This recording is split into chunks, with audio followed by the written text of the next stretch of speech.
Assalamualaikum warahmatullahi wabarakatuh. Perkenalkan, nama saya Ninda Putri Nuradiani. Saya dari kelas 4C semester 4 Fakultas Ekonomi ingin mempresentasikan hasil kerja diskusi dari kelompok kami dengan judul Perekonomian Indonesia di Masa Era Globalisasi. Selanjutnya, saya di sini ingin mempresentasikan prinsip-prinsip perdagangan internasional. Yang pertama, prinsip perdagangan kebebasan berkontrak, di mana prinsip ini berlaku di semua negara. Inti dari prinsip ini ialah jika ingin terikat dalam perdagangan harus memberikan kebebasan untuk berkehendak. Yang kedua, prinsip pacta sunt servanda. Prinsip ini mensyaratkan bahwa kesepakatan atas kontrak yang telah ditandatangani harus dilaksanakan dengan sebaik-baiknya atau dengan itikat yang baik. Prinsip ini sama seperti prinsip kebebasan berkontrak, yaitu bersifat universal. Prinsip ini di mana setiap hukum di dunia harus menghormati prinsip ini. Yang ketiga ialah prinsip penyelesaian sengketa melalui arbitrase. Arbitrase merupakan forum penyelesaian sengketa dalam perdagangan internasional. Prinsip dasar arbitrase sebagai alternatif penyelesaian dasar arbitrase sengketa atau beda pendapat yang dapat memenuhi tuntutan pelaku bisnis di Indonesia, yaitu penyelesaian secara efektif, secara cepat, tepat, mudah, efisien, dan juga adil. Yang keempat ialah prinsip kebebasan berkomunikasi atau navigasi. Komunikasi adalah kebebasan berkomunikasi para pihak dengan siapapun untuk melakukan dagang melalui beberapa sarana navigasi, baik darat, laut, maupun udara, melalui sarana elektronik. Kebebasan ini sangat esensial bagi terlaksananya perdagangan internasional. Oke, sekian presentasi dari saya. Kurang dan lebihnya mohon maaf yang sebesar-besarnya. Selanjutnya ialah untuk dilanjutkan dengan pemateri selanjutnya. Terima kasih. Saya akhiri. Wassalamualaikum warahmatullahi wabarakatuh. Nama saya Puput Inaya dari Fakultas Ekonomi, Prodi Manajemen, Universitas Wilalodra. Di sini saya akan menjelaskan tentang kerjasama ekonomi regional internasional. Kerjasama ekonomi regional adalah kerjasama antara negara dalam satu wilayah atau kawasan yang memiliki tujuan sama. Kerjasama ini mencakup bidang politik, ekonomi, dan budaya. Bentuk kerjasama ini diwujudkan dengan penetapan kebijakan-kebijakan. Apa sih kebijakan-kebijakan tersebut? Yang pertama, pembentukan suatu kawasan perdagangan bebas dengan menindakkan tarif biaya masuk terhadap barang yang berasal dari sesama negara anggota untuk meningkatkan skala pasar internasional. Yang kedua, melakukan proteksi terhadap pengusaha domestik dalam menghadapi persaingan dari luar kawasan. Yang ketiga, penetapan peraturan dan perjanjian penanaman modal untuk memperkuat posisi tawar-menawar negara anggota dalam menghadapi negara yang lebih maju.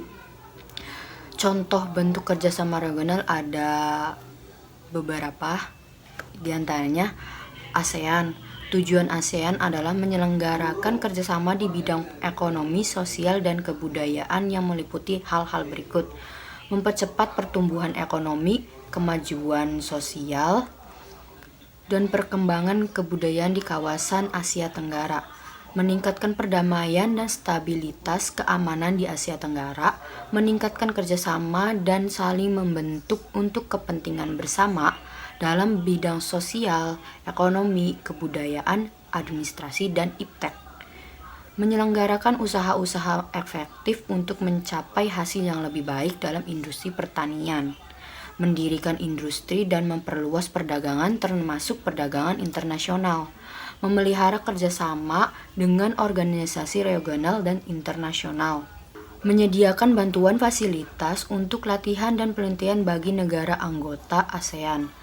Mengadakan pembahasan bersama mengenai permasalahan yang terjadi di kawasan Asia Tenggara, pada khususnya ASEAN pada umumnya. Yang kedua, contohnya adalah North American Free Trade Area. Kawasan perdagangan bebas Amerika Utara dibentuk pada tanggal 12 Agustus 1992. Negara yang menjadi anggota ini adalah Kanada, Meksiko, dan Amerika. Negara-negara tersebut sepakat untuk membentuk kawasan perdagangan bebas bersama, namun mulai aktif pada tahun 1994. Apakah tujuan pembentukan North American Free Trade Area? Antaranya itu sebagai berikut: mengatur impor dan produksi sesama anggota, meningkatkan kegiatan ekonomi di antara negara anggota, melindungi konsumen dengan mengutamakan aspek keselamatan, kesehatan, dan keserasian lingkungan hidup, menetapkan standar produk atas barang-barang yang diperdagangkan. Selain North American Free Trade Area, ada ASEAN Free Trade Area juga.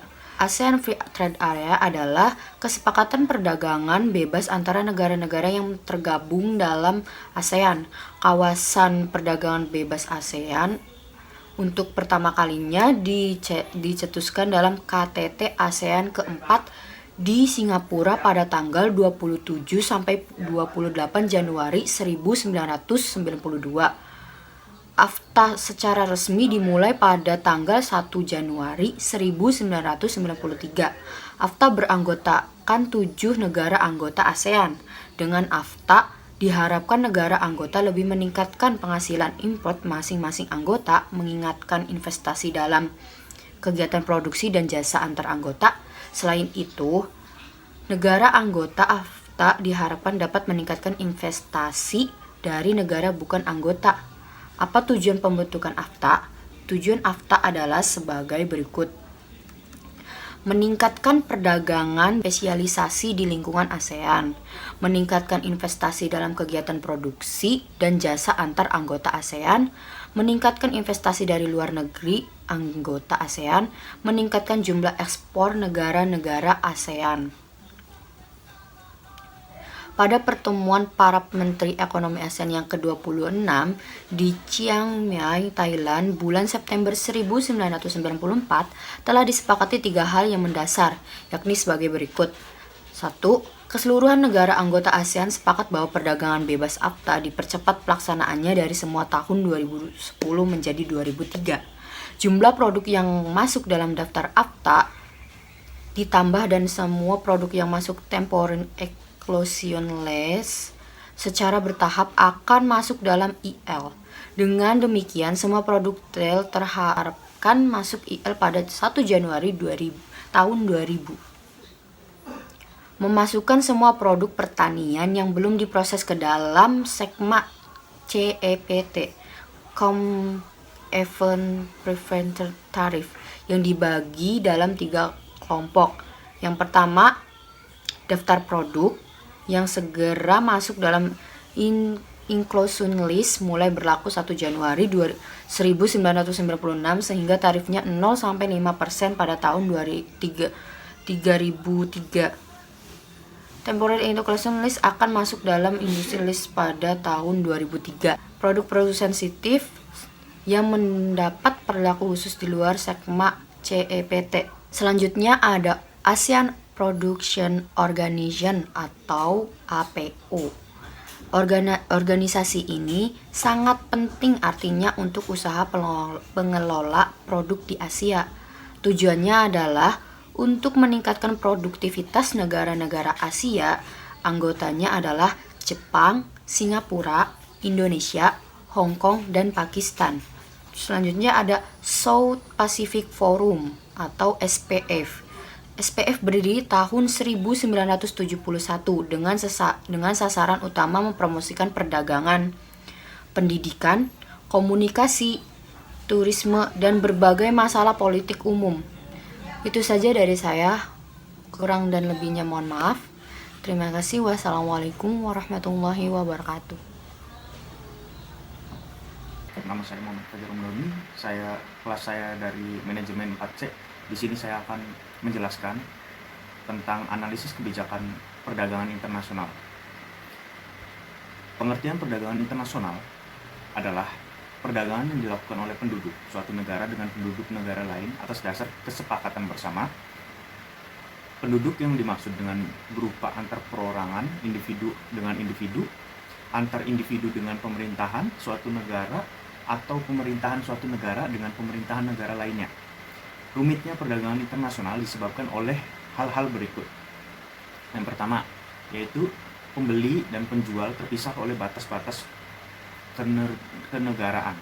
Yang kedua, barang harus dikirim dan diangkut dari suatu negara ke negara lainnya. Barang-barang tersebut harus melewati berbagai macam peraturan seperti pabean yang bersumber dari pembatasan yang dikeluarkan pemerintah. Yang ketiga, yaitu antara suatu negara dengan negara lainnya terdapat perbedaan dalam bahasa, mata uang, tafsiran, atau timbangan, hukum dalam perdagangan, dan sebagainya. Dan yang keempat, sumber daya alam yang berbeda. Di sumber daya alam yang berbeda ini terdapat yang pertama, manfaat perdagangan internasional. Yang kedua, saling mendapat pertukaran teknologi guna mempercepat pertumbuhan ekonomi.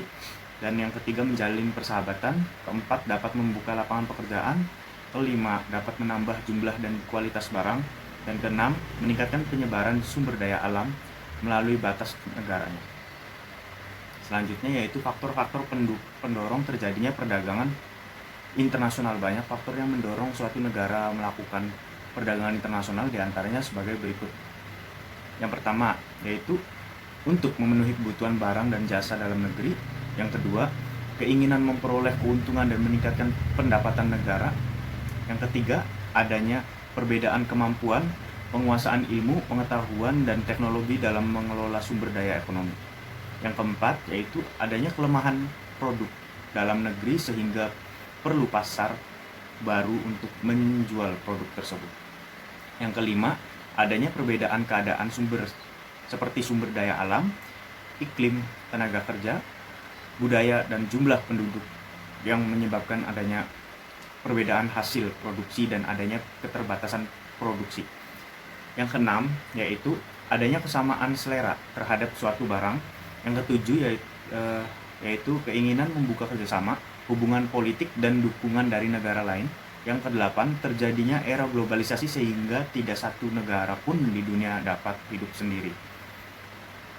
Dan selanjutnya, keunggulan absolut dan keunggulan komparatif dalam perdagangan internasional. Pada tahun 1776, Adam Smith dalam bukunya yang berjudul Inquiry into the Nature and Causes of the Wealth of Nation.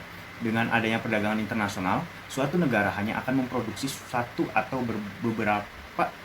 beberapa barang saja dengan biaya produksi yang rendah untuk diekspor dan murah daripada memproduksi sendiri. Dengan cara ini, negara-negara yang mengadakan hubungan perdagangan internasional dapat memperoleh keuntungan. Adapun macam-macam keuntungan antara lain, yang pertama, keuntungan mutlak atau absolute advantage dari Adam Smith. Menurut teori ini, perdagangan antar dua negara terhadap dua jenis barang akan terjadi jika masing-masing negara mempunyai kekuatan dalam memproduksi barang tertentu.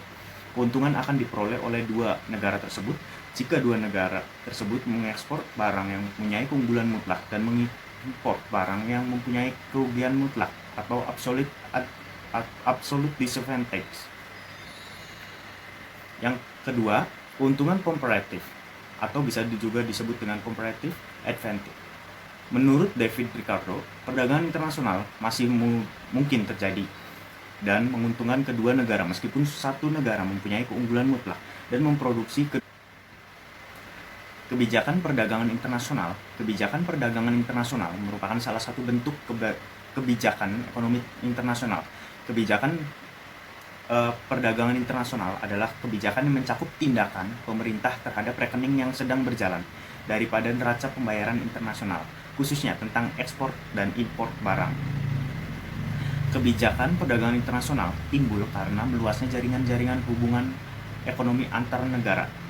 Jadi, kebijakan perdagangan internasional adalah segala tindakan pemerintah atau negara, baik langsung maupun tidak langsung, untuk mempengaruhi komposisi, arah, serta bentuk perdagangan luar negeri atau kegiatan perdagangan. Adapun kebijakan yang dimaksud dapat berupa tarif, dumping, kuota, larangan impor, dan berbagai kebijakan lainnya. Secara umum, kebijakan perdagangan internasional dapat diuraikan sebagai berikut. Yang pertama, kebijakan proteksi. Kebijakan proteksi adalah kebijakan pemerintah untuk melindungi industri dalam negeri yang sedang tumbuh dan persaingan barang impor. Tujuan kebijakan proteksi adalah yang pertama, memaksimalkan produksi dalam negeri. Yang kedua, memperluas lapangan pekerjaan. Yang ketiga, memelihara tradisi nasional. Yang keempat, menghindari risiko yang mungkin timbul jika hanya menggantungkan diri pada satu komoditi andalan. Dan yang kelima, yaitu menjaga stabilitas nasional. Selanjutnya, proteksi dapat dilakukan melalui kebijakan berikut, yaitu yang pertama, A. Tarif dan biaya masuk. Tarif adalah suatu pembebanan atas barang-barang yang melintasi daerah pabean. Sementara itu, barang-barang yang masuk ke wilayah negara dikenakan bea masuk. Dengan pengenaan bea masuk yang besar atau barang-barang dari luar negeri mempunyai maksud memproteksi industri dalam negeri sehingga diperoleh pendapatan negara. Selanjutnya, pelanggaran impor, pelarangan impor, dan kebijakan pemerintah. Untuk melarang masuknya barang dari luar negeri dengan tujuan untuk melindungi produksi dalam negeri dan meningkatkan produksi dalam negeri. Yang ketiga, kuota atau pembatasan impor. Kuota adalah kebijakan pemerintah untuk membatasi barang-barang yang masuk dari luar negeri. Tujuan diberlakukan kuota impor diantaranya, yang pertama, mencegah barang-barang yang penting berada di tangan negara lain. Yang kedua, untuk menjamin ketersediaan barang-barang di dalam negeri dalam proporsi yang cukup. Yang ketiga, untuk mengadakan pengawasan produksi serta pengendalian harga guna mencapai stabilitas harga di dalam negeri. Selanjutnya, subsidi-subsidi adalah kebijakan pemerintah untuk membantu menutupi sebagian biaya produksi per unit barang produksi dalam negeri. Selanjutnya yaitu dumping. Dumping adalah kebijakan pemerintah untuk menjual barang di luar negeri dengan harga yang lebih rendah dari dalam negeri atau bahkan di bawah biaya produksi. Kebijakan dumping dapat menimbulkan volume perdagangan dan menguntungkan negara pengimpor, terutama menguntungkan konsumen mereka. Namun negara pengimpor kadang mempunyai industri yang sejenis sehingga persaingan dari luar negeri ini dapat mendorong pemerintah negara mengimpor pemberlakuan kebijakan anti-dumping. Kesimpulan yang bisa saya ambil dari pembahasan ini yaitu perdagangan internasional adalah perdagangan yang dilakukan oleh penduduk suatu negara dengan penduduk negara lain atas dasar kesepakatan bersama. Penduduk yang dimaksud dapat berupa antar perorangan, individu dengan individu, antar individu dengan pemerintah suatu negara, atau pemerintah suatu negara dengan pemerintah negara lain. Di banyak negara, perdagangan internasional menjadi salah satu faktor utama untuk meningkatkan GDP. Meskipun perdagangan internasional telah terjadi selama ribuan tahun. Dampaknya terhadap kepentingan ekonomi, sosial, dan politik baru dirasakan beberapa abad belakangan. Perdagangan internasional pun turut mendorong industrialisasi, kemajuan transportasi, globalisasi, dan kehadiran perusahaan multinasional. Kebijakan perdagangan internasional merupakan salah satu bentuk kebijakan ekonomi internasional. Kebijakan perdagangan internasional adalah kebijakan yang mencakup tindakan pemerintah terhadap rekening yang sedang berjalan, daripada neraca pembayaran internasional, khususnya tentang ekspor dan impor barang. Dalam kebijakan ini tentu saja terdapat dampak yang positif dan negatif bagi kita.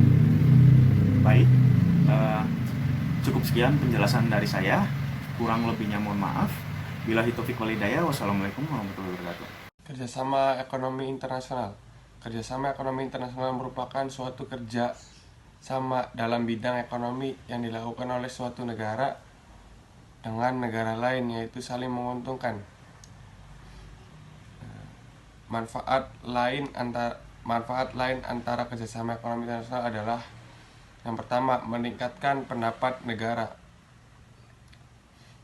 Pernah dengar tentang pahlawan devisa negara atau TKI, Tenaga Kerja Indonesia, menjadi salah satu contoh manfaat kerjasama ekonomi antar negara. TKI yang bekerja di luar negeri akan mendapatkan gaji dengan mata uang di negara tersebut. Ketika mereka mengalihkan dana asing tersebut ke Indonesia, terjadi transaksi pembelian rupiah, dan inilah yang memberikan pemasukan pada negara. Lalu yang kedua, menjaga kestabilan harga dalam negeri. Masih ingat prinsip terbentuknya harga di pasar? Berkaitan dengan jumlah permintaan dan penawaran, bisa dibaca lagi di sini definisi dan faktor yang mempengaruhi permintaan dan penawaran. Jika produksi lebih sedikit dari permintaan, tentu akan terjadi kenaikan harga. Untuk mengatasi hal ini, perlu adanya penyeimbangan antara permintaan dan kebatasan produk, yaitu dengan memperbanyak jumlah produksi. Tentunya dengan solusi terbaik adalah dengan menambahkan kuota import yang disesuaikan dengan permintaan masyarakat.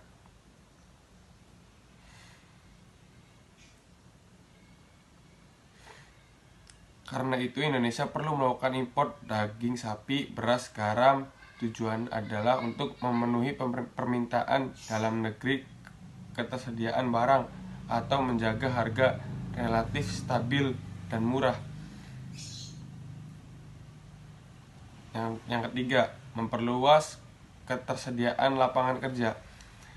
Kerjasama ekonomi internasional akan membuat pasar ekspor, permintaan ekspor yang terus bertambah, maka akan menciptakan lapangan kerja baru. Ketersediaan lapangan kerja akan meningkatkan seiring dengan tingginya permintaan ekspor, karena salah satu faktor yang menentukan tingkat kelancaran produksi yang terus meningkat adalah sangat bergantung padanya jumlah tenaga kerja yang cukup di samping kebutuhan akan ketersediaan barang baku. Yang keempat, mempercepat pembangunan nasional. Salah satu langkah yang digunakan Indonesia untuk mempercepat pembangunan nasional adalah dengan meminjam dana dari Bank Dunia. Dengan meminjam tersebut, Indonesia dapat membuka banyak pelabuhan baru, bandara baru, dan tol laut antar pulau. Hal ini ditunjukkan untuk mempercepat proses distribusi dan mempermudah jangkauan hingga semua masyarakat bisa merasakan pemeratan pembangunan nasional. Yang terakhir, alih teknologi. Pernah terbayang tidak jika sekarang Indonesia tidak mengenal teknologi, tidak menggunakan handphone ataupun komputer dan lainnya? Perhatikan dunia saat ini, semua berkembang dengan begitu cepat, semua itu hanya bisa dicapai dengan bantuan teknologi. Dengan masuknya teknologi ke negara kita, maka kesempatan bagi kita untuk mempelajari dan menguasai teknologi tersebut. Terlebih jika kita bisa mengembangkan lebih jauh dan menciptakan lebih canggih lagi, kondisi ini akan menciptakan para ahli di bidang teknologi. Mungkin itu saja. Kurang lebihnya mohon maaf. Assalamualaikum warahmatullahi wabarakatuh.